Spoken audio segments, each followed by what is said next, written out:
پہلے یہ دیکھا جاتا تھا کہ مرد نماز میں سستی کرتے تھے، لیکن عورتیں، ماضی کی بات کر رہا ہوں جو پتہ چلتا ہے، ان کی نمازوں کی پابندیاں زیادہ ہوا کرتی تھی، گھروں میں وہ نمازیں پڑھا کرتی تھی، لیکن آہستہ آہستہ ایسا تک چند سال اور یہ اتنا بڑھتا جا رہا ہے کہ اب نوجوان لڑکیاں جو ہیں، نوجوان مرد اور نوجوان لڑکیاں جو آج کے دور میں، تو لڑکیوں میں ایسا لگ رہا ہے کہ شاید نماز کا رجحان یہ بھی کم ہوتا چلا جا رہا ہے، اور یہ زیادہ جیسے کہ نماز سے دور ہو رہی ہیں۔ بازاروں میں ویسے ہی ان کی نمازوں کی کوئی اتا پتہ نہیں ہوتا، گھروں میں بھی کوئی اسی طرح کا معاملہ دیکھا جاتا ہے، جو پتہ چلتی ہے اس کے حساب سے عرض کر رہا ہوں۔ ہو سکتا ہے کہ کہیں کچھ اور کہیں کچھ اور ہو، نماز کی طرف رجحان بڑھے، اس کا کیا آپ ارشاد فرماتے ہیں؟ ہاں بس یار اللہ توفیق دے. ہم تو حج میں بھی ہمارے ساتھ تو جب اس طرح بہنیں اپنی ہوتی تھی تو مسجدوں کو ضرورت روک کر نمازیں پڑھائی ہیں. کراچی میں نے نمازیں پڑھائی ہیں. جی ہاں، اپنے گھر کی وہ بیٹی جو بھی میرے ساتھ ہو، پہلے جب سیکورٹی ایشو نہیں تھا میں آنا جانا کرتا تھا، کہیں بھی نماز کا ٹائم ہوا کہ ایسا نہ ہو نماز قضا ہو جائے گھر تک پہنچنے میں.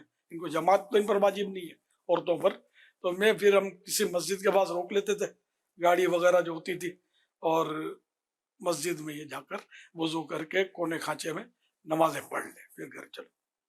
تو یہ سب کر سکتے ہیں، نماز تو معاف نہیں ہے نا. آپ نے بہت اچھی توجہ دلائی کہ وہ اسلامی بہنیں جنہوں نے باقاعدہ برقع ایسا پہنا ہوا ہے یا چہرے پر ویسے انہوں نے حجاب کیا ہوا ہے، تو وہ حجاب نہ ہٹائیں، تو ایسی صورت میں بھی ان کو نماز پڑھ لینی چاہیے. پڑھنی بالکل جائز پڑھنی ہے، ہے، حرج پڑھنی نہیں ہے. اس میں، پڑھنی ہوگی. نماز کے تعلق سے جیسے کہ کہیں بات چیت ہو رہی تھی کہ نماز کی سوچ کیسے ملے. فیضان نماز کا درس اگر گھر میں جاری ہو جائے تو اللہ کرے گا سوچ بن جائے گی. فیضان نماز یہ مکتبۃ المدینہ کی ایک نماز پر ضخیم کتاب ہے. اس انداز کی کتاب اردو میں نے کبھی نہیں دیکھی نہیں سنی.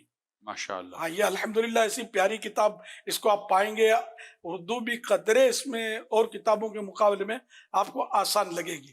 حضور اگر ہماری گفتگو میں نماز کا لفظ آ جائے، میں کہ جیسے آپ حضور کب حاضر ہوں، اور عصر پڑھ کر آ جائے نا، عصر کے بعد 6 بجے، اچھا ٹھیک، مغرب پڑھ کر آ جائے نا 7 بجے، اور عشاء پڑھ کے 9 بجے نہ بیٹھیں، عشاء کے بعد فجر کے بعد چلے، فجر کے بعد چہل قدمی، فجر کے بعد 7 بجے چلتے ہیں، 2 بجے، ہاں ظہر کے بعد 2 بجے صحیح ہے.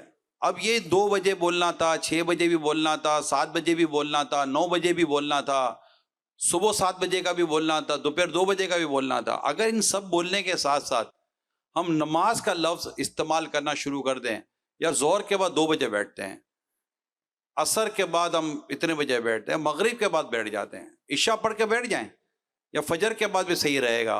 تو آپ کو لگتا ہے کہ اس طرح زبان پر بار بار نماز کا ذکر آنا یہ توجہ دلاتا رہے گا کہ ہمیں نمازیں پڑھنی ہیں؟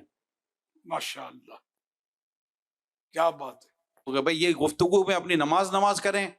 اللہ کرے جاری ہو جائے. آمین. انٹرنیشنل میڈیا ہے ہمارا، دنیا کے کئی ممالک میں اب مساجد جہاں ہیں ان کے ساتھ ساتھ عورتوں کی نماز کی جگہ الگ سے، ان کے وضو وغیرہ کی جگہ الگ بنی ہوئی ہے، اور دنیا بھر میں کہاں بنی ہوئی ہے. یہاں پاکستان میں بھی کئی جگہوں پر ہم نے ہائی وے پر جو مساجد بنی ہوئی ہوتی ہیں، ان میں کئی مساجد کے ساتھ ساتھ عورتوں کی نماز کی الگ سے جگہ بنی ہوئی ہوتی ہے. خود دعوت اسلامی کا جو شعبہ ہے مساجد بنانے کا، اس کا بھی ہمارا یہ ہے کہ کئی جگہوں پر بازار وغیرہ میں جہاں ہو وہاں پر مسجد کے ساتھ ساتھ اسلامی بہنوں کے لیے بھی مسجد کی جگہ، نماز کی جگہ بنائیے، تاکہ بازار وغیرہ میں یہاں وہاں پردے کی رعایت ہو، جو بھی اپنی رعایت ہے ان کے ساتھ نماز پڑھ سکے. تو اگر یہی رجحان بڑھ جائے نا، تو مساجد کے ساتھ ساتھ اگر ان کے لیے جگہ الگ سے شریعت کی ساری رہنمائی لے کر دارالفت اہل سنت سے مشورہ کر لیا جائے تو یہ اچھا ہو جائے گا. جو بھی کرے شرعی رہنمائی لینے کے ساتھ ہی یہ کام ہونے چاہیے. یہ ضروری ہے. جی یہ ضروری ہے. جو بنی بنائی مسجد ہیں ان میں بھی اگر کوئی سی گنجائش نکلتی ہو نا شرعی رہنمائی لے کر، بعض نہیں ہوتا رجحان، محلے کی مسجد میں ضرورت نہیں پڑتی، وہ گھروں میں پڑھ لیتی ہے. جی یہ بازاروں میں، اسٹیشنوں پر، جہاں مطلب یہ کہ گیدرنگ ہوتی ہے اور مردوں عورتوں کا ہوتا ہے حساب کتاب، تو وہاں زیادہ مناسب ہے. ایئرپورٹ پہ بھی اسی طرح آپ نے دیکھا ہوگا، ایئرپورٹ پہ بھی عورتوں کی نماز کی جگہ الگ ہوتی ہے، مردوں کی نماز کی جگہ الگ ہوتی ہے. باہر ملکوں میں تو کوئی شاید مسجد ایسی خالی ہوتی ہی نہیں ہے جس میں عورتوں کا انتظام نہ ہو. شرعی رہنمائی کے بغیر نہ لی جائے. جی کہیں اجازت ملے گی، کہیں نہیں ملے گی.